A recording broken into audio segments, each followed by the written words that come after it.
I'm Lieutenant Commander Jim Cullen from the United States Coast Guard. I'm a reservist in the Coast Guard, and I served in Afghanistan and several other countries in the United States Central Command Area of Operations in 2010 and returned again in 2011.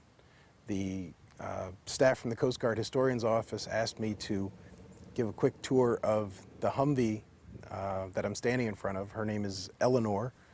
And this is a Coast Guard Humvee that just returned to the United States that was used by Coast Guard raid teams in Afghanistan, specifically at Bagram Airfield.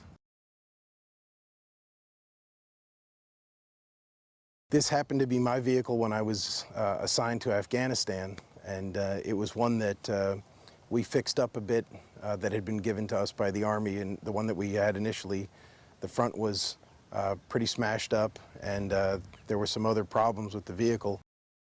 In the center of the dashboard, I'd written a name when I was overseas. I'd written the name Eleanor II, and there's a story behind it. My father, in World War II, he drove an armored vehicle that was called a half-track, and every vehicle in his company were all named with a large letter E and then a dash and then a vehicle number. And since they all started with E, they all gave nicknames to their vehicles. That had to start with an E, so it might be 8-Ball or Easy Rider. And in the case of his vehicle, it was named Eleanor.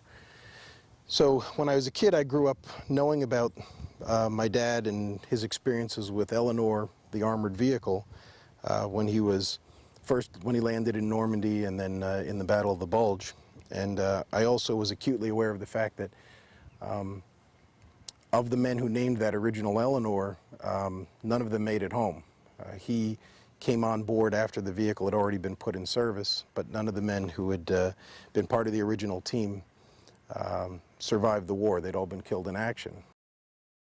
When I found myself serving in a combat zone and assigned an armored vehicle, my father is James Cullen, and I'm James Cullen II, so I wrote Eleanor with a Roman numeral II on the dashboard, just to remind me to try to do what I could to remember those men who gave their lives in World War II.